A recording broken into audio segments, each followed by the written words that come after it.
हाँ। Hi friends, hello. तो कैसे आप सब। आज आप वापस से सोच रहे हैं कि आज क्या हो रहा है, तो आज हम वापस से हॉरर स्टोरी सुनाने वाले हैं। हालांकि हमने वीडियो पिछली बार ही बनाई थी, लेकिन हमें लगा कि काफी इंटरेस्टिंग कॉन्सेप्ट है हॉरर स्टोरी सुनाने का। एंड स्पेशली सर्दियां चल रही हैं और सर्दी में से स्टोरी ठंडी सुनने है, में ठंडी मजा लग आता रही है। है और अंधेरा कर रखा है हमने।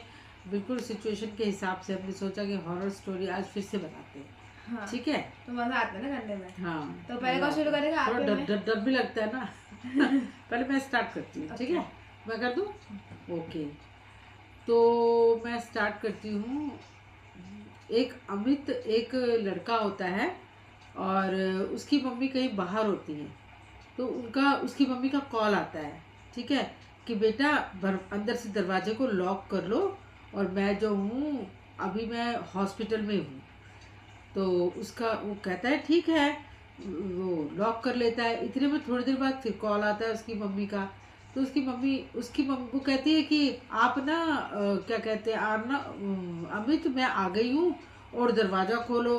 तो उसकी मम्मी भी पीछे से कॉल पर ही होती है। तो उसकी मम्मी कहती है नहीं नहीं, दरवाज़ा मत खोलना, अब मैं तो अभी बाहर ही हूँ, दरवाज़ा मत खोलना। पर वो जो दरवाजे के जो पीछे होती है वो कहती है नहीं नहीं मैं आ गई हूँ, दरवाज़ा खोल दो। और अमित जो होता है वो क्या करता है, दरवाज़ा खोल देता है। और दरवाज़ा खोलने के बाद क्या होता है, कॉल जो उसकी मम्मी की कॉल होती है ना वो डिस्कनेक्ट हो जाती है। उसके बाद क्या आवाज़ आती है, दरवाज़ा नहीं खुलता, वो नॉक नॉक नॉक नॉक। तो बताइए दरवाजे के पीछे कौन था? चलो सुना दी मैंने जैसे तैसे करके।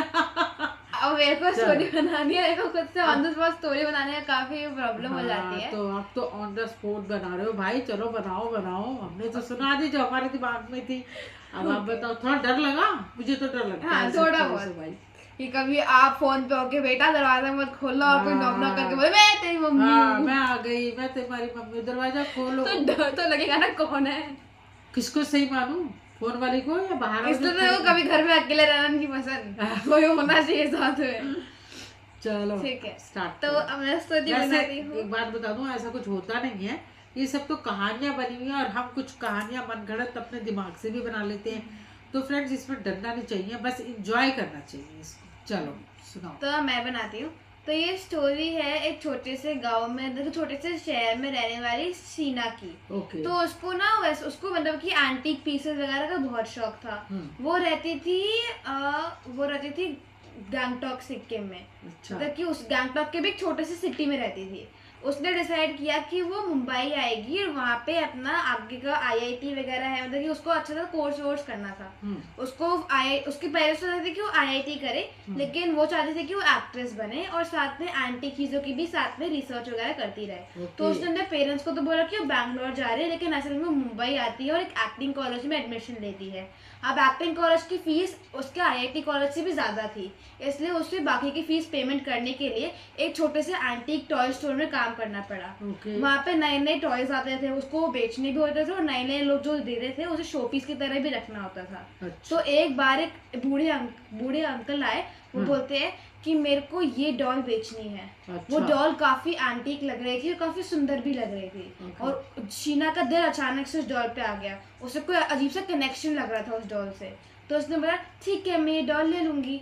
उसने उस डॉल के 1000 रुपीज दे दी। उस टाइम में 1000 काफी ज्यादा थे, पुराने टाइम की स्टोरी है। उसने 1000 दे दिए और उसकी जगह पर उसने एक और टॉय भी दे दिया उसको, मतलब कि आदमी को। अच्छा। तो अब वो डॉल को, उधर डॉल बहुत सुंदर लगती है उसको। वो डिसाइड करते हैं कि डॉल को शॉप में नहीं रखेगी, अपने घर लेके जाएगी। और बाद में जब जो उसके बॉस पूछेंगे ना कि बाकी का सेल वगैरह क्या करें, तो बोल देगी कि एक टॉय ऐसे इतने में बिका था, कुछ ना कुछ बना के बोल देगी।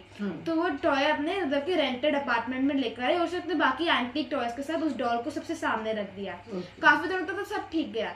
शीना के पास एक छोटा सा डॉगी था, मतलब कि डॉगी उसका नहीं था, उसकी एक फ्रेंड का था, जो कि जब जब जॉब पर जाती थी या कहीं घूमने जाती थी तो डॉग छोड़ देती थी।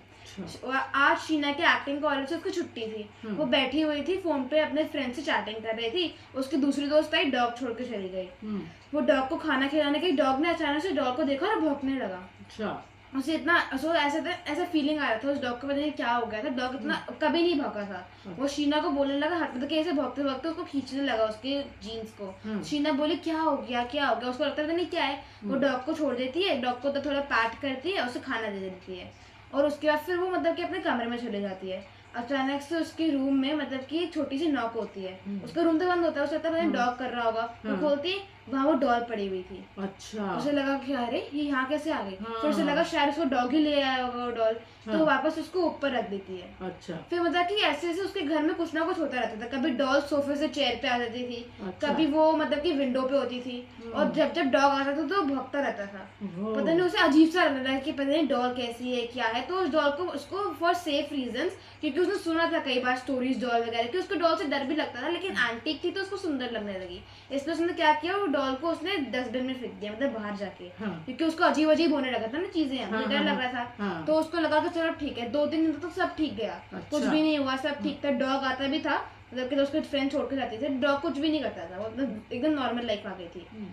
एक दिन वो वापस से अपने स्टोर अपना काम खत्म करके आई, 8 या 9:30 बज रहे होंगे। वो अपने रूम में गई तो वो डॉल जो उसने वहाँ फेंकी थी ना, हाँ, मतलब वो वापस से उसके कबर्ड में थी। कबर्ड के ऊपर एकदम रखी हुई थी। हाँ, हाँ, और उसे हाय बोल रही होती है। ओह माय और फिर उसे पीछे से आवाज आती है कि तुम मुझे कभी नहीं छोड़ सकती हो।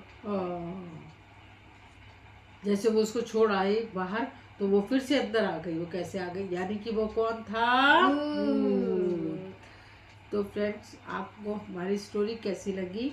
आप अगर कमेंट आपको ये करके स्टोरी अच्छी लगी हो तो प्लीज लाइक शेयर और कमेंट जरूर कमेंट कीजिएगा। जरूर करिएगा। और बताइएगा भी सही कि आपको किन की स्टोरी सबसे अच्छी लगी, मम्मी की या मेरी। तब तक के लिए take care and bye bye. Bye bye. डरने की जरूरत नहीं है, एंजॉय कीजिए। Bye bye. भूत।